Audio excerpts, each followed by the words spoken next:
Voilà, mesdames, messieurs, bonjour à tous. Bienvenue dans ce premier numéro de votre émission Le Débrief qui va passer en revue toute l'actualité sportive de la semaine, aussi bien au niveau national qu'international.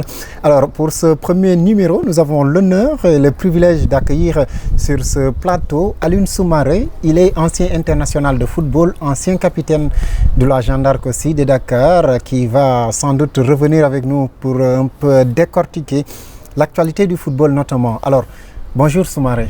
Bonjour Jacques. Alors, dites-nous, présentez-vous d'abord à nos téléspectateurs ou nos internautes. Je m'appelle Alioune Soumaré. Effectivement, comme vous l'avez dit, je suis un ancien international de football dans les années 80. Aussi ancien de la Jeanne d'Arc, capitaine de cette formation pendant une dizaine d'années. Avec la Jeanne d'Arc, le cursus? Avec la Jeanne d'Arc, le cursus, c'est deux Coupes du Sénégal, deux titres de champion et plusieurs fois quart de finaliste de la Ligue des champions de l'époque, qui s'était appelée Coupe d'Afrique des clubs vainqueurs de Coupe aussi, quart de finaliste. Et avec la sélection nationale? Avec la sélection nationale, c'est environ 25 sélections, entre 81 et 84. C'est aussi un titre de Cabral en 1984, obtenu à Freetown en Sierra Leone. Vous avez sans doute gardé des souvenirs en sélection, aussi bien en club, le football local, de grands noms que vous avez connus, Bokandé. Ah oui, vous l'avez dit, j'ai de très bons souvenirs sur le plan local. Effectivement, avec la Jeanne d'Arc, avec la génération de Roger Mendy, Joseph Koto Babo Touré. Vous étiez de la même génération? On est de la même génération, effectivement. Pour côté adversaire, je me rappelle de feu Gilles-François Bokandé, qui m'a laissé de très bons souvenirs, paix à son âme. Alors, l'anecdote, semblerait-il qu'il avait déjà Bokandé, puisque c'est de lui qu'il s'agit, commencé sa carrière de footballeur en tant que défenseur. Absolument. Comment un défenseur s'est retrouvé étant buteur par la suite? Absolument, Bokandé en 1978 déjà, il avait une vingtaine d'années à peine. Il a une formation de milieu de terrain, mais il a suppléé au poste de libéraux et il a été tellement intraitable et impérial qu'on l'a laissé là-bas jouer sur toute cette saison-là comme libéraux. L'année suivante, il est reparti au niveau du milieu de terrain qu'il a occupé jusqu'aux années 80 lors de cette fameuse finale où il a été suspendu à vie. Il s'est retrouvé en Belgique au FC Serein pour se retrouver par la suite au FC Metz comme avançant parce que les dirigeants trouvaient qu'il avait l'allure et la prestance pour jouer avançant et il n'a pas... Son gabarit aussi permettait. Son gabarit lui permettait et puis sa puissance athlétique et sa technique lui ont permis quand même d'être meilleur buteur de ce championnat français. En tout cas, le foot local, vous avez, tout comme Bokandé, imposé votre marque. Disons, nous allons justement parler de ce football local qui a joué sa 8e journée ce week-end au Sénégal. Disons, la 8e journée qui a été surtout marquée par le retour en compétition de Guédiawaye Football Club Pro, qui a malheureusement perdu devant Génération Foot, 4-2. C'était un retour difficile finalement. Oui, c'était un retour perdant. On a l'habitude de dire des retours gagnants, mais cette fois, ce retour-là était perdant. Du fait de la dislocation des forces au sein de cette formation. Ce qui est triste aussi pour ce club aussi populaire que Guédiawaye, qui représente toute une ville. Absolument, c'est une tristesse que de voir cette équipe déchirée. Alors que l'année dernière, c'est une équipe qui avait terminé en deuxième place, à la deuxième place, sous l'égide de Djamil. Donc, il devait céder sa place, compte tenu de la tournée des événements. Mais malheureusement, il a voulu se cramponner, ce qui fait que cette crise-là est née et a quand même porté préjudice à cette formation de Guédiawaye. En tout cas, une défaite qui ne facilite pas la reprise pour Guédiawaye, alors que le succès, par contre, permet à Génération Foot d'être solidement, disons, leader de ce championnat avec désormais 17 points. GF qui a repris, disons, du poil de la bête après son premier revers face à la Sonacos. Effectivement, Génération Foot est en train de confirmer tout le bien qu'on pensait de cette formation. Parce que quand même, c'est un travail qui est fait à la base et qui s'est consolidé avec cette saison en continuant à diriger ce championnat-là de main de maître. Donc je pense que c'est une confirmation au niveau de cette formation. Et il y a eu du changement dans le haut du tableau puisque Mbour Petite Côte, disons, à l'avantage de son succès hier face à Djambar. C'était un derby de la Petite Côte, finalement remporté par Mbour Petite Côte 2-1. Du coup, cette équipe aussi africaine cette année. Oui, effectivement, Mbour Petite Côte, à l'instar du stade de Mbour, ces deux formations-là, compte tenu de cette victoire, je pense que ça va ramener les gens à des proportions moins... Voilà. Donc moi je pense que cette victoire-là aura au moins le mérite de rassembler les supporters et les Casa et les autres structures à de meilleurs sentiments et réunir autour de l'essentiel, c'est-à-dire l'équipe fagnon de cette ville. Toujours les résultats enregistrés hier, Dakar Sacré-Cœur qui a perdu en accueillant bien sûr Teungueth FC 2-0.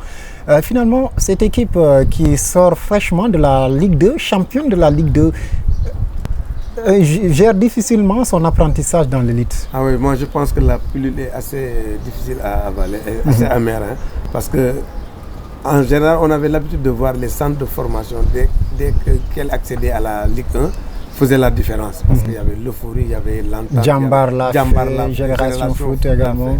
Mais malheureusement, Dakar Sacré-Cœur n'est pas entré encore dans ce... n'a pas encore porté le costume de la Ligue 1. Et je pense que c'est un apprentissage qui est assez dur, assez laborieux. Mais je pense que notre objectif cette saison, ce sera surtout le maintien. Et puis l'année prochaine, essayer de faire mieux. Alors, le Ndiambour de Louga aussi, qui a fait match nul face au Stade de Mbour, un but partout. C'était une rencontre aussi très attendue en deux équipes qui ont réussi un bon début de championnat surtout. Effectivement, le Ndiambour avait réussi une bonne entame de saison. Ensuite, on peut rentrer dans le rang. Et je pense qu'avec ces matchs-là et ces résultats-là, je pense qu'ils vont pouvoir rebondir et essayer de faire un très bon championnat. Parce qu'en fait, ces équipes-là, leur objectif déjà, c'est d'abord assurer le maintien, essayer de pérenniser leur formation au sein de l'élite, ensuite essayer de glaner des trophées. L'AS Douanes, dont on ne parle pas beaucoup, mais qui est en train de se frayer un chemin, pourquoi pas créer la surprise à la fin. Hier, ils ont été tenus en échec malheureusement au stade Léopold Sédar Senghor par la Linguère de Saint-Louis, un but partout. Oui, ça, ce n'est pas une surprise, parce que la Linguère en général réussit de très bonnes performances à Dakar. Du fait de la forte colonie Saint-Louisienne à Dakar, ils sont bien suivis à Dakar, bien supportés. Ensuite, c'est une équipe qui aime quand même faire le beau jeu. Mais par contre, comme vous l'avez dit, souligné tout à l'heure, l'AS Douanes, c'est une formation qui peut créer la surprise. Quand on sait qu'ils ont un entraîneur, il est certes jeune, mais assez chevronné, en la personne de Senghor, donc qui est en train de faire un très beau travail. C'est un garçon que je connais depuis très longtemps. J'ai vu grandir et il a vraiment gravi des échelons. Il est même au sein des équipes nationales. Donc moi je pense que l'AS Douanes produit du beau football. C'est à l'image de son coach. Alors, l'exploit de cette 8e journée, c'est à mettre à l'actif du Jaraaf de Dakar, qui a battu la Sonacos. C'est donc le premier revers concédé par cette équipe de la Sonacos. C'était donc à domicile, même si c'était à l'extérieur d'une part, à Kaolack. 1-0, mais quand même, il fallait être le Jaraaf pour réussir ça. Parce que de grosses pointures sont passées par là sans réussir. Génération Foot, Casa Sport. Il y a beaucoup d'équipes qui se sont cassées les dents face à la Sonacos, comme vous l'avez dit, qui vient de la Ligue 2, mais qui est en train de faire un parcours exceptionnel en début de saison, même s'ils ont connu un faux pas contre le Jaraaf, qui est une grande formation aussi, il faut le rappeler. Le Jaraaf, c'est l'une des formations les plus titrées du Sénégal, pour ne pas dire la plus titrée, sur tous les plans. Donc je pense que le Jaraaf aussi a de très bons dirigeants, à l'instar de Cheikh Seck, qui en est le président, qui fut un très bon gardien de but. Donc il est en train de faire un très beau travail au niveau de cette formation. Malheureusement, les résultats ne suivent pas, parce que depuis 4 ans quand même... Voilà, depuis 4 ans, c'est une évolution en dents de scie. Mais je pense que cette année, ils ont posé les jalons pour essayer de faire mieux que les années précédentes. Alors, au sortir de cette 8e journée, Génération Foot reste leader avec 17 points, suivi désormais de Mbour Petite Côte 15 points et le Stade de Mbour 14 points. Alors, déjà sur le tableau, 2 équipes de Mbour. Ah oui, les équipes de Mbour sont en train de s'imposer dans ce quota du football sénégalais. Parce qu'en fait, Mbour, c'est d'abord la base affective, comme je l'ai dit tantôt. Mbour aussi, c'est des infrastructures, parce qu'ils ont un stade fonctionnel, un stade Caroline. Qui accueille même des matchs internationaux. Qui accueille même des compétitions internationales. Donc, ça donne de galvaniser les joueurs et ça donne aux populations de pouvoir assister à des matchs de haute facture. Mbour, en tout cas, c'est une ville de sport. Hein? Le roi des arènes se trouve à Mbour. Et puis, entre autres, Saly aussi avec Djambar, l'avènement de Djambar. Alors, en bas du tableau, on retrouve, disons, toujours Guédiawaye Football Club.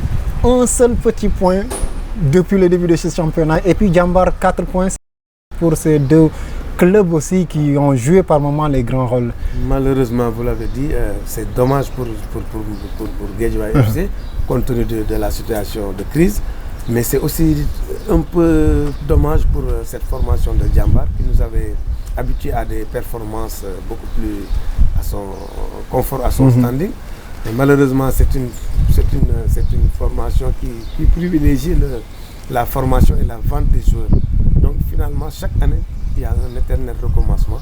Et quand vous avez dans votre formation 11 joueurs qui sont très jeunes, qui font leur découverte au niveau de cette Ligue 1. Parce que dans ce groupe, il n'y a que Ousmane Mané, le gardien qui est là. Qui est toujours là, doyen de cette formation, équipe. Qui a été même titulaire en équipe nationale il y a quelques saisons de cela.